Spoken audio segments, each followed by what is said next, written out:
할렐루야, 할렐루야. 한 주간 평안하셨습니까?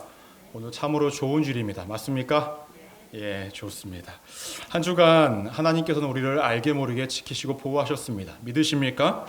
어떠한 분들은 하나님의 보호하심과 지키심을 몸소 체험하신 분들도 있으실 것이고, 어떠한 분들은 정말로 고됐다, 힘들다, 하나님의 보호하심과 지키심을 몸소 체험하지 못하고 힘겨움 가운데 살아가신 분도 분명히 있으실 것입니다. 그 어떠한 현상이 놓여졌든 그 어떠한 상황이 놓여졌든 하나님은 우리와 함께 하십니다. 믿으십니까?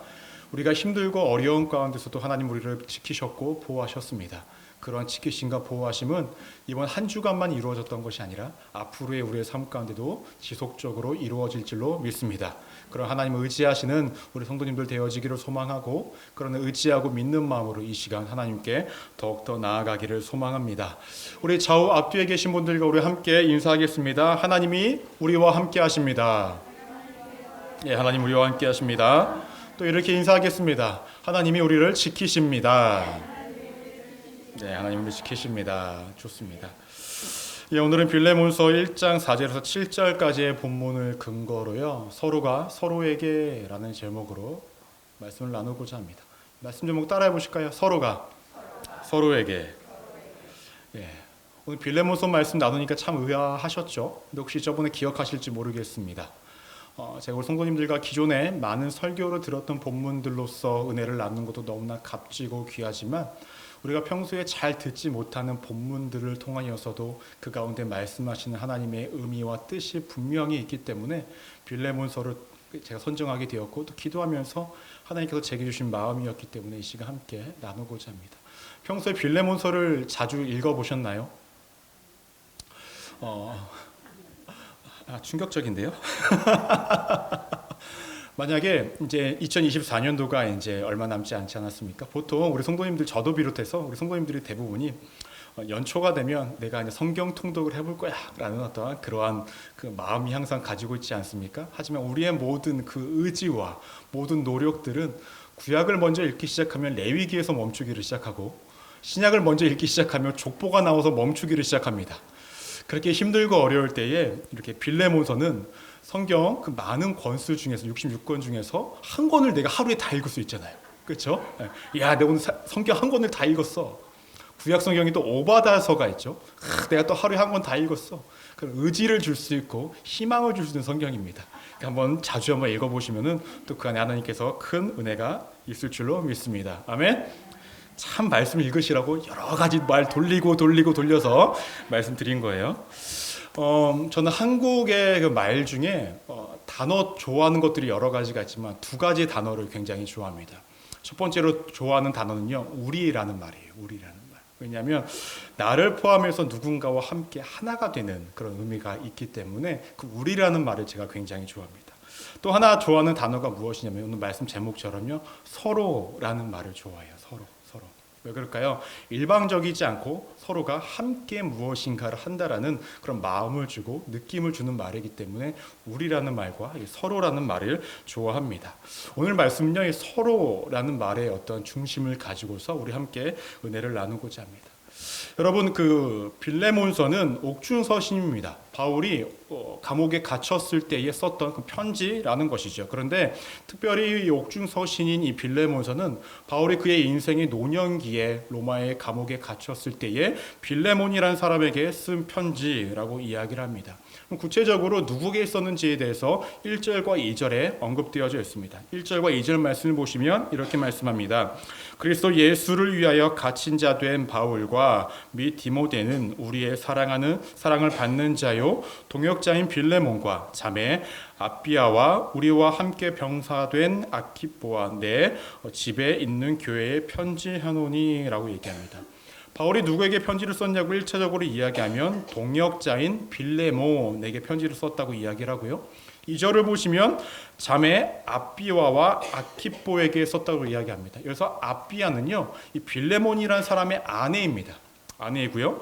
그 다음에 아키포라는 사람은 아마도 이 빌레몬의 아들이라고 이렇게 추정을 하고 있습니다. 근데 중요한 건 2절을 보시면 내 집에 있는 교회에 편지했다라고 이렇게 이야기를 합니다. 즉 바울은 편지를 썼는데 이 빌레몬에게도 썼지만 빌레몬의 가족들에게도 쓴 것이고 빌레몬의 집에서 함께 신앙생활하는 사람들에게 이 편지를 썼다라고 성경에서는 이야기를 합니다. 여러분 혹시 기억하십니까? 그 사도행전 2장에 보시면 가장 위대한 사건, 중요한 사건 뭐가 일어나죠? 마가다락방, 성령님 강림하신 사건이 있지 않습니까? 왜 거기에 마가다락방이라고 왜 이야기를 했을까요? 간단합니다. 마가의 집에서 일어난 사건이기 때문에 그래요. 당시에는 예수 그리스도를 믿고 함께 모여서 예배를 드리고 무엇인가를 한다라는 것을 자유롭게 할 수 있는 상황이 아니었습니다. 때문에 마가의 집에서 사람들이 모여서 함께 예배를 드렸고 그 가운데서 성령이 임재하셔서 성령의 역사하심이 나타났다라는 거예요. 그럼 당시에 마가의 집은 작았을까요? 컸을까요? 집이 컸을 거예요. 집이 크면 일반적으로 부자입니까? 가난합니까? 부자예요. 당시에 마가라는 사람은 좀 부유했던 사람이라는 것입니다. 오늘 말씀도 보면은 빌레몬이라는 사람 집에서 함께 모여 있는 공동체에 편지를 했다라는 거예요. 빌레몬 역시도 자신의 집을 예배를 드리는 장소로서 내어 주었다라는 거고 그 가운데서 함께 신앙생활을 했다라는 것입니다. 그렇다고 한다면 빌레몬은 부자일까요? 가난할까요? 아마도 부자였을 거예요. 그러한 빌레몬에게 또 그 가족들에게 또 그 함께 있는 공동체에게 왜 편지를 썼을까요? 그 이유가 무엇일까라는 것입니다. 5절에서 7절 말씀 있는데요. 우리 함께 한번 읽어보도록 할까요? 시작. 주 예수와 및 모든 성도에 대한 내 사랑과 믿음이 있음을 들음이니 이로써 내 믿음의 교제가 우리 가운데 있는 선을 알게 하고 그리스도께 이르도록 역사하였느니라. 형제여 성도들의 마음이 너로 말미암아 평안함을 얻었으니 내가 너의 사랑으로 많은 기쁨과 위로를 받았노라라고 얘기합니다. 바울은요 이 빌레몬에 대한 소식을 들은 거예요. 사람들로 통하여서 옥중에 있었지만 들었다라고 이야기를 하고 있죠. 근데 그 소식이 무엇이냐면은 모든 성도들에게 사랑을 베풀고 믿음을 보여줬다라고 이야기합니다. 또 그 안에 교제가 이루어졌는데 많은 것들을 함께 품고 이해하면서 온전한 선을 이루는 교제가 그 안에 이루어졌다라는 거예요. 이것으로 통하여 많은 사람들이 그리스도께로 인도함을 받았고 많은 사람들이 신앙의 길로 접어들게 되었다라고 성경에서는 이야기합니다. 즉 바울을 통하여서 복음을 받아들인 빌레몬이 이러한 행위를 하고 있고 이러한 신앙의 모습을 보여주고 있으니 바울의 입장에서는 얼마나 기뻤을까요? 얼마나 행복했을까요? 비록 자신은 감옥에 있을지라도 내가 전한 복음을 통하여서 그가 온전한 믿음의 길에서 정도를 잘 걸어가고 있어서 빌레몬에게 너 참 잘하고 있다. 너 참 내가 칭찬해주고 싶다. 너를 통해서 되려 내가 위로를 받고 기쁨을 누리고 있다. 라고 성경에서는 이렇게 이야기를 하고 있는 것입니다. 그런데 진짜로 바울이 이 얘기를 하고 싶어서 편지를 썼을까요? 우리가 누군가에게 무엇인가를 부탁을 할 때 무엇인가를 깔고 이야기하는 것들이 있지 않습니까? 야, 너는 이거 잘하지 않냐? 야, 너 참 대단해. 라고 하면서 그 이후에 뭘 얘기합니까? 이것 좀 부탁해. 라고 이야기를 하지 않습니까? 바울도 그러한 것입니다. 빌레몬이 이러한 것들 신앙의 길을 잘 가고 있어. 너를 위해서 내가 참 행복하다, 기쁘다라고 이야기하지만 이제부터 이야기하는 내용들을 부탁하고 권면하기 위해서 앞서 이야기한 것들을 언급했다라는 것입니다. 진짜로 편지를 쓴 이유가 무엇일까요? 아까도 말씀을 드렸듯이 빌레몬이라는 사람은 나름 조금 부유했던 사람이었던 것 같습니다. 그에게는 한 명의 종이 있었는데 그 종의 이름이 오네시모라는 사람이었습니다. 근데 문제는 이 오네시모라는 사람이 빌레몬의 집에 종으로 있을 때에 종으로서의 삶을 살았던 것이 아니라 어떻게 했냐면 로마로 도망을 가버려요. 근데 그냥 도망가도 나쁜 놈인데 아마도 학자들이 연구한 거에 따르면 아마도 빌레몬의 돈을 가지고 이렇게 도망갔다라는 거예요. 어디로? 로마로 이렇게 도망갔다라는 것입니다. 근데 당시의 법에 따르면요, 로마 법에 따르면 주인을 도망간 이 노예는요, 이 종은요, 때려도 되고요, 죽여도 된다라는 거예요. 그런데 바울은 이 오네시모를 용서해달라고 편지를 쓴 것입니다. 때문에 이 용서해달라는 이야기를 아주 정중하게 이야기를 합니다. 8절 말씀을 보시면 이렇게 언급합니다. 내가 그리스도 안에서 아주 담대하게 내게 마땅한 일로 명할 수도 있으나 라고 얘기합니다. 바울이 이야기합니다. 빌레몬에게 내가 너에게 담대하게 명령을 할 수도 있지만 난 너에게 명령하고 싶지 않다라고 이야기합니다. 왜 바울은 빌레몬에게 명령을 할 수도 있었을까요? 앞으로 보시겠지만 바울이 빌레몬보다 나이가 많은 연장자입니다. 그리고 당시에 바울이라는 사람은 영적인 권위자였죠.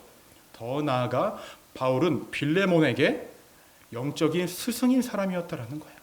이렇게만 봐도 바울은 빌레몬에게 무엇인가를 명령하고 강압적으로 이야기할 있음에도 불구하고 그렇게 이야기하지 않고 19절에서 이렇게 언급합니다.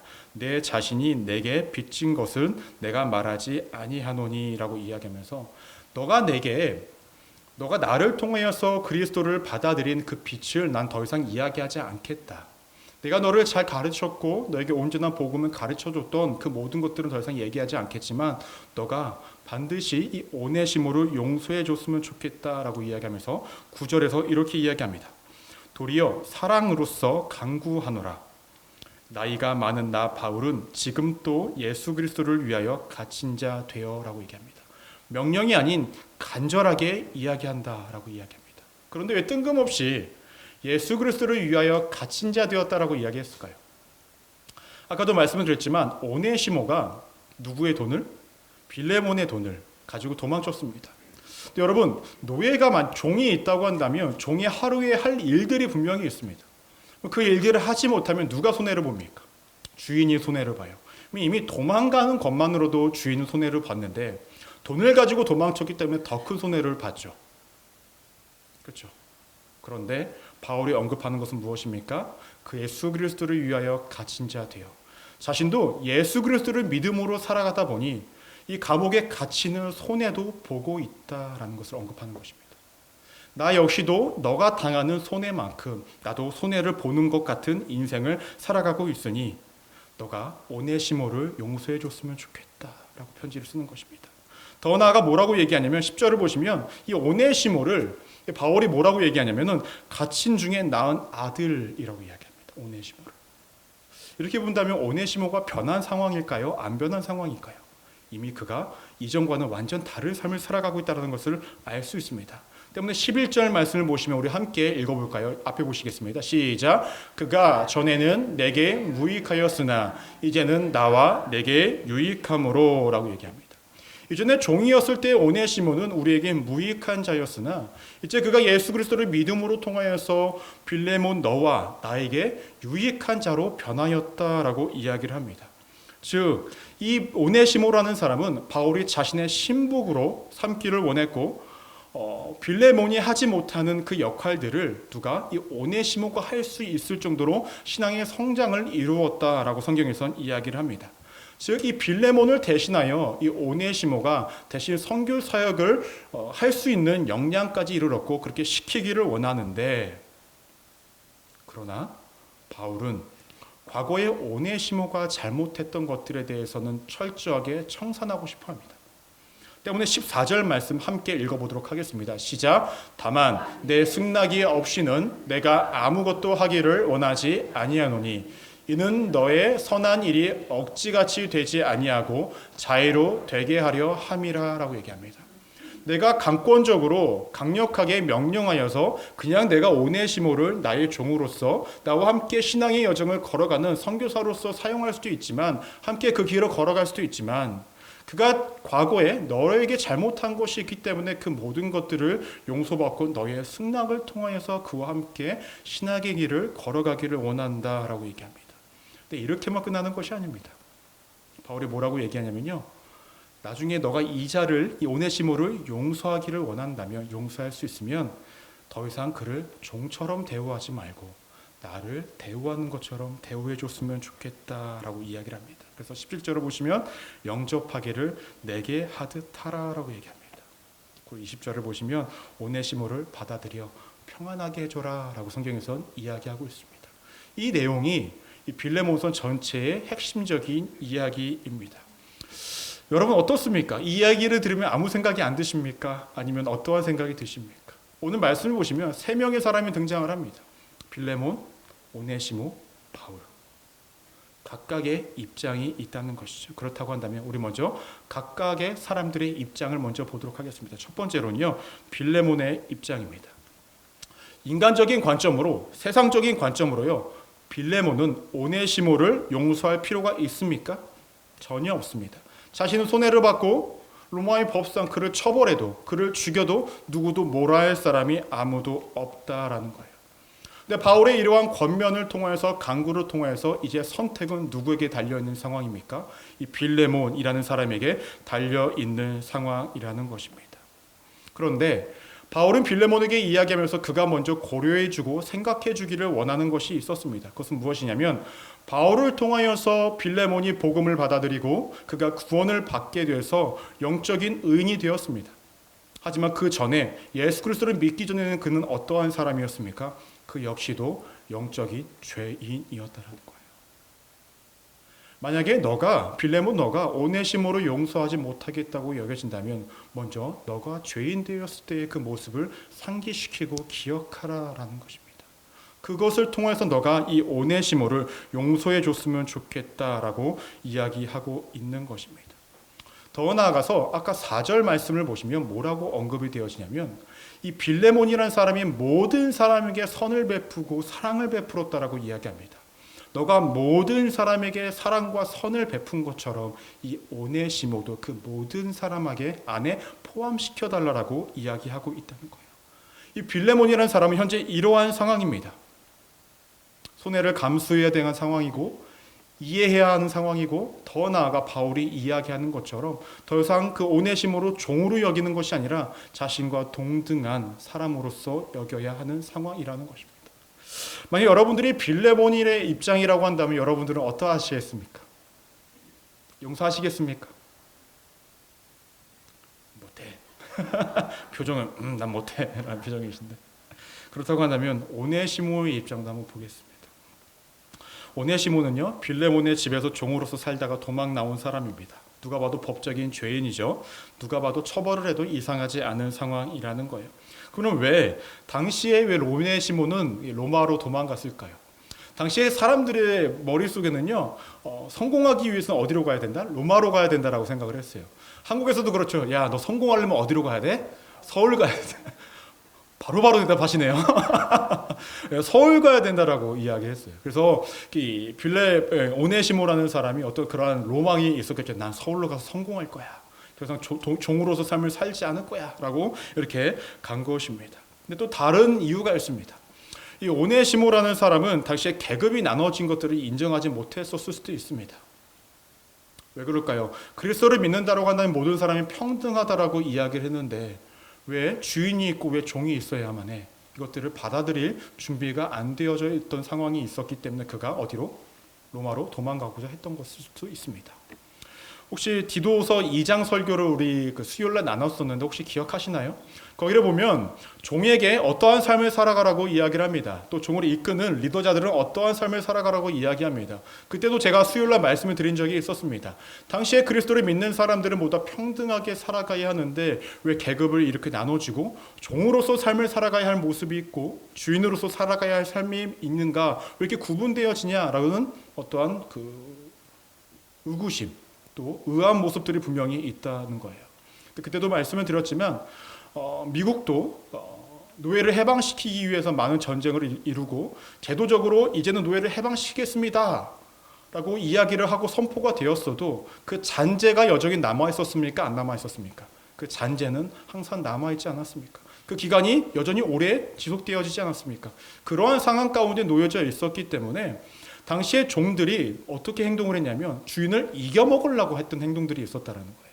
그런데 아직 모든 것들이 남겨져 있고 제도적으로 완벽하지 않은 상황이니 각자의 자리에서 자신이 살아내야 할 삶을 살아가야 한다라고 그때 바울이 디도에게 이야기를 했다라는 것이죠.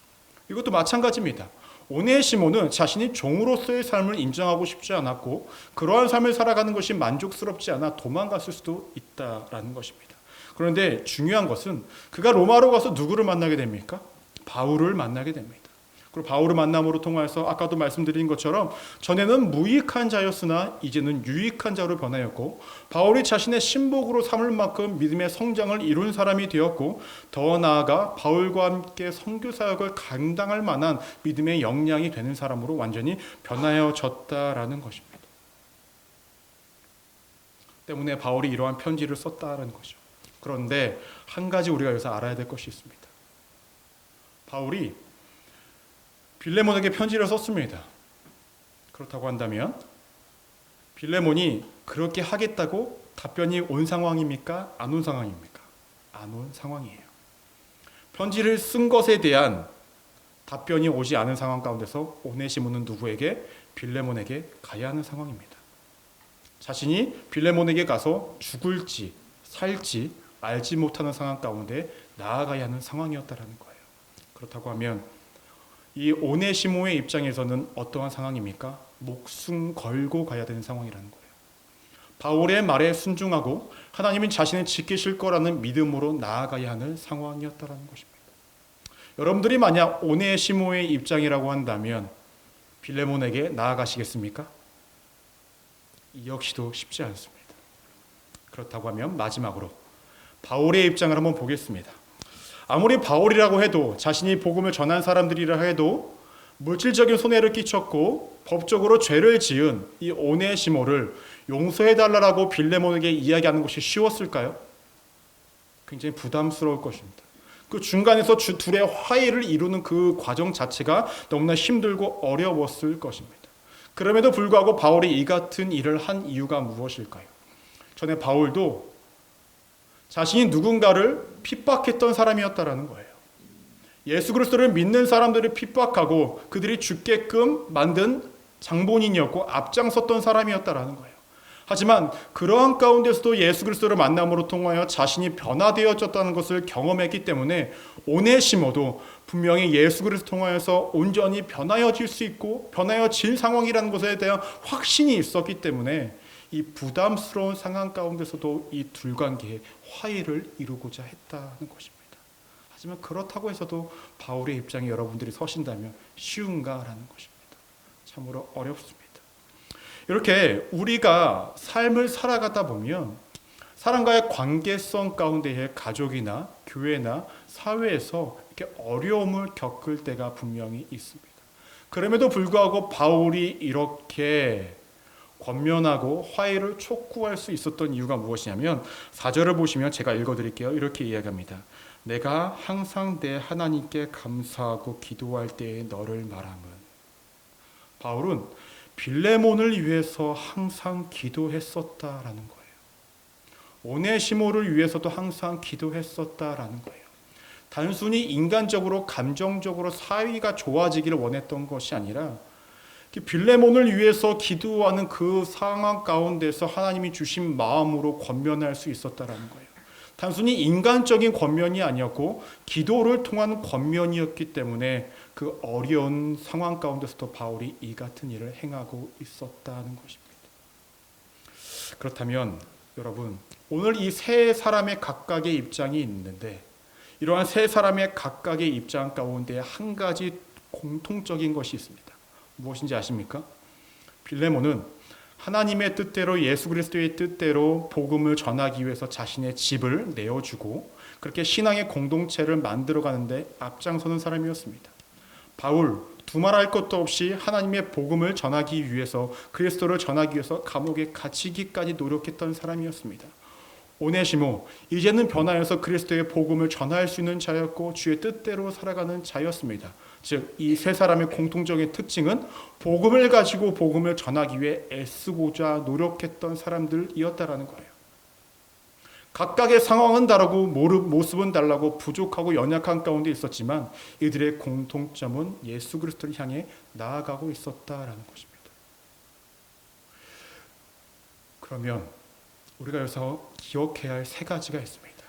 예수 그리스도를 위해서 살아가고자 마음 먹고 우리가 그 은혜 가운데 거하고 그 은혜 가운데 우리가 속하기를 원한다고 한다면 첫 번째로 기억하셔야 될 것은 서로가 서로에게 무례하게 행동하면 안 된다라는 것입니다. 한번 따라해 보시겠습니다. 서로가 서로에게 무례하게 행하면 안 됩니다. 바울은 빌레몬의 영적인 스승입니다. 영적인 거장이었습니다. 당시로 보면 더 나아가 나이도 연장자였다라는 거예요. 빌레몬에게 또 강권적으로 오네시모를 용서하라라고 이야기할 수 있었습니다. 하지만 바울은 그렇게 명령하지 않았고 강하게 이야기하지 않았고 정중하게 부탁을 했습니다. 또 말씀을 보시면 오네시모로 통하여서 너가 손해본 것들은 내가 갚아줄게 라고 이야기를 하면서 정중하게 이야기하고 있었다라는 거예요. 사람이 살다 보면 둘 이상의 관계가 지속되다 보면요, 어떠한 역할과 어떠한 상황이 되면 어떠한 사람은 갑의 위치에 서게 됩니다. 어떠한 사람은 을의 위치에 설 수도 있다라는 거예요. 그런데 중요한 건 누가 갑이 되든 누가 을이 되든 그것은 중요하지 않고 서로에게 양쪽 다 무례하면 안 된다라는 거예요. 갑의 위치에 있다고 해서 무례하면 안 됩니다. 을의 위치에 있다고 갑에게 무례하면 안 된다라는 거예요. 요즘에는 그 갑이 무례하게 행동하기보다는요, 을이 더 무례하게 행동을 할 때가 많이 있다고 합니다. 한국에 이제 뭐 이렇게 뉴스를 접하고 그러면요, 이렇게 파트타임으로 일하는 학생들이 있잖아요. 그 학생들이요, 요즘에는 몰라 그래요. 그러면 나 파트타임 안 해요 하고 도망가요. 내일 나와야 되는데 오늘 잠수로 확 타버려요. 연락이 안 돼요. 그리고 나중에 신고를 합니다. 나 임금 못 받았다. 본인은 갑자기 일을 안 나가고 잠적을 해버린 다음에 그동안 나 일한 거 못 받았습니다 라고 신고를 해버려요. 그래서 요즘에는 을의 갑질과 무례함이 더 있다라고 이야기합니다. 참 모르겠어요. 저도 나이를 먹어가서 그런지 모르겠지만 예원이는 왜 이해가 되니? 대답을 안 하니까 이해가 되는 것 같은데 잘 이해가 되지는 않습니다. 아무튼 갑이든 을이든 어떠한 관계성 가운데 있든지 간에 무례히 행하면 안 된다라는 거예요. 바울은 그러한 모습을 전형적으로 잘 보여줬습니다. 자기가 나이가 많다고, 자기가 먼저 예수 그리스도를 믿었다고, 자기가 영적인 권위가 있다고, 자기가 많은 업적을 이루었다고 그 누구에게 무례하게 행동하지 않았다는 것입니다. 우리 성도님들이 이러한 삶을 살아갔으면 좋겠습니다. 우리 옆에 분하고 이렇게 인사하실까요? 나는 무례하지 않겠습니다. 네. 일을 가시면서 얘기하시는 거 아니죠? 네, 좋습니다. 그래서 우리 또 두 번째로 기억하셔야 될 것이 있습니다. 그것은 무엇이냐면 서로가 서로에게 손해도 감수할 수 있어야 한다라는 거예요. 따라해 볼까요? 서로가 서로에게 손해도 감수할 수 있어야 합니다. 항상 말씀을 드리지만 예수님이 이 땅에 오신 것 자체가 손해입니다. 아닙니까? 하나님의 아들로서의 모든 권위와 모든 것들을 내려놓아야만 했고 이 땅에 오셔서 많은 사람들의 비난과 비판 또 십자가에 못 박혀야만 하는 그런 아픔만 겪고 가신 것이 예수님의 모습이었습니다. 하나님은 다를까요? 제가 하나님이라면 참 피곤할 것 같아요. 여러분들 하나님께 기도하시죠? 그 기도를 계속해 맨날 해 막 계속 들어. 했던 얘기 또 듣고 하면은 여러분 힘들지 않으세요? 근데 우리가 사실 매일 기도할 때에 어떻습니까? 했던 얘기 또 하고 할 때가 많죠. 저라고 다릅니까? 달라요. 아니, 안 달라요. 하나님 우리에게 너 이렇게 살았으면 좋겠어. 너 이러한 삶이 정말로 바른 길이고 너가 영적으로 살아갈 수 있는 길이야 라고 제시해 주시는데 그것만큼만은 안 살아요. 그게 사람의 모습이에요. 그렇죠? 그것만 빼고 다 사는 것이 우리의 모습입니다. 하나님 입장에서 얼마나 답답하실까요? 저거 내가 괜히 만들어서 괜히 힘들고 이런 마음이 들지 않아요. 물론 하나님은 다르시겠지만 인간적인 마음에서 그런 생각이 들 거예요. 하나님의 입장에서 우리를 창조하신 것과 우리를 신앙의 길로 들여서게 하셔서 우리에게 기도하게 하시고 찬양하게 하시고 예배하게 하시고 그 모든 것들이 어떻게 보면 하나님께 이득이 되는 것이 하나도 없다라는 거예요. 하나도. 그럼에도 불구하고 하나님은 손해를 감수하시면서 우리를 사랑하고 계시다라는 거예요. 믿으십니까? 예수님은 모든 손해를 감수하시면서 이 땅에 오셨습니다. 믿으십니까? 우리는 그 사랑과 은혜를 이미 받고 있는 자들이기 때문에 우리는 때로는 손해도 감수할 수 있는 마음으로 살아가야 한다는 거예요. 아까 빌레몬의 입장은요, 법적으로 자신이 옳아요. 그렇죠? 본인이 잘못한 거 아무것도 없습니다. 그럼에도 불구하고 손해를 감수할 수 있어야 된다는 거예요. 오네시모는요, 목숨 걸고 나아가야 되는 상황이에요. 어떻게 보면 그에게도 목숨은 또 손해보는 하나의 요소가 되지 않겠습니까? 바울이요, 괜한 소리 했다가 자기가 미움받을 수가 있어요. 손해를 감수해야 되는 상황이었더라고요. 우리 성도님들이 이러한 삶을 조금 사셨으면 좋겠어요. 괜히 웃음만 나오죠. 하지만 우리의 손에는 하나님이 다 감수하십니다. 하나님께서 우리의 손에는 다 알아서 채워주세요. 믿으십니까? 저보다 우리 성도님들이 더 신앙의 연륜이 더 기신 분들도 계시기 때문에 더 잘 아시잖아요. 내가 주의 뜻대로 많은 것들을 손해를 감수하고 살아갔을 때 하나님은 알게 모르게 내 삶 가운데 채워가시고 내 삶 가운데 도우시고 내 마음을 위로하시고 나와 함께 하시는 것을 더 많이 경험하시잖아요. 그것을 바라보십시오. 나의 손해를 바라보지 마시고. 그렇다고 한다면 더 큰 은혜와 축복이 우리 성도님들의 삶 가운데 있을 줄로 믿습니다.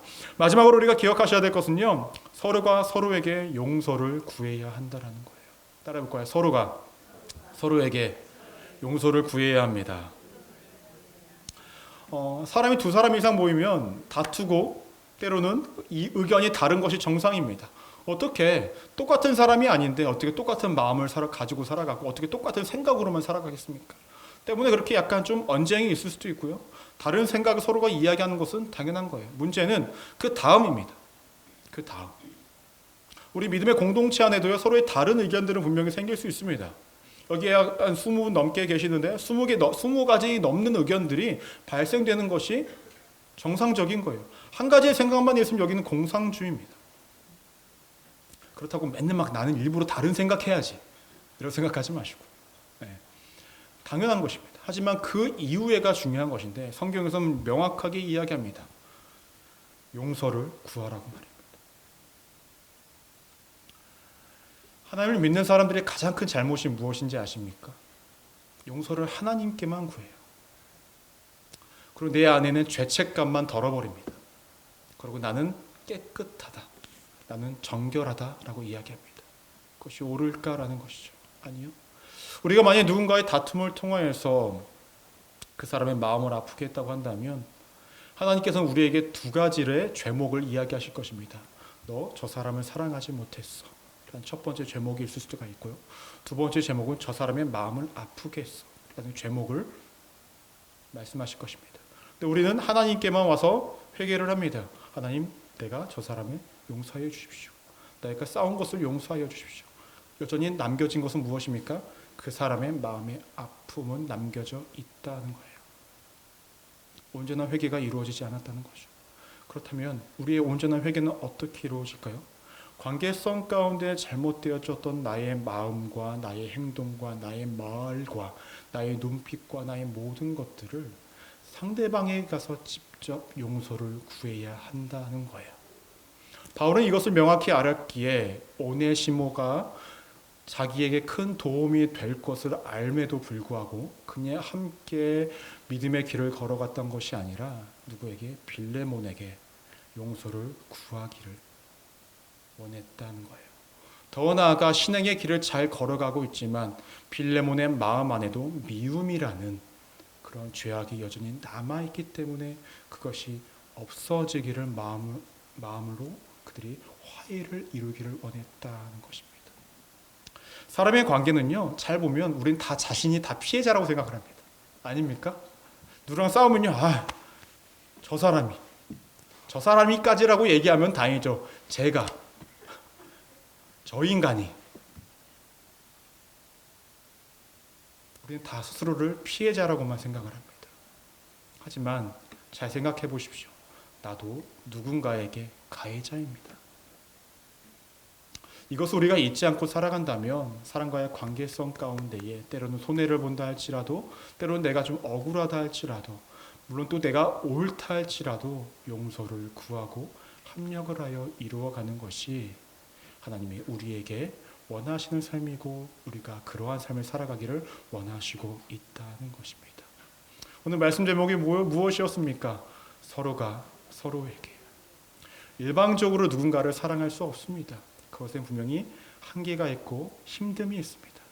하지만 서로가 서로를 용서하고 서로가 서로를 용납하고 서로가 서로를 보듬어주고 서로가 서로를 안아줄 수 있다고 한다면 그 안에 얼마나 예쁜 얼마나 아름다운 공동체가 되어져 가겠습니까?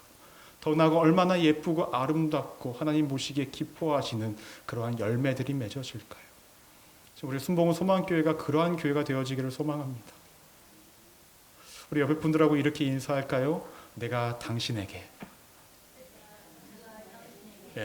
내가 당신에게 또 이렇게 이야기할까요? 내가 당신에게 무엇이든 내가 당신에게 무엇이든 이거 한번 기획해 보시면 얼마나 좋을까요? 사랑을 요구하지 마시고 먼저 줘보시기를 바랍니다. 너무 좋습니다. 여러분 세상적으로 봤을 때 옳지 않았던 오네시모, 세상적으로 봤을 때는 옳았던 빌레몬, 그러나 그 안에 그 누구도 옳았거나 그런 것이 아니라 그저 서로가 서로에게 안아주고 감싸주고 이해줘야만 했던 그리스도의 사랑이 필요했던 관계였다는 것입니다. 우리 안에 그 누구도 옳음은 없습니다. 그 누구도 완벽한 그름도 없습니다. 얼마나 우리가 서로를 안아줄 수 있는가, 사랑할 수 있는가, 그것이 중요하죠. 가정에서도 마찬가지입니다. 내 남편을, 내 자녀를, 내 친척을, 내 며느리를, 내 사위를 말입니다. 그렇게 사랑하십시오. 서로가 서로에게 힘이 되어주시고 서로가 서로에게 의미가 되어주시고 서로가 서로에게 아낌이 되어주시는 우리 믿음의 성도님 되시기를 주님의 이름으로 축원합니다. 기도하시겠습니다. 하나님,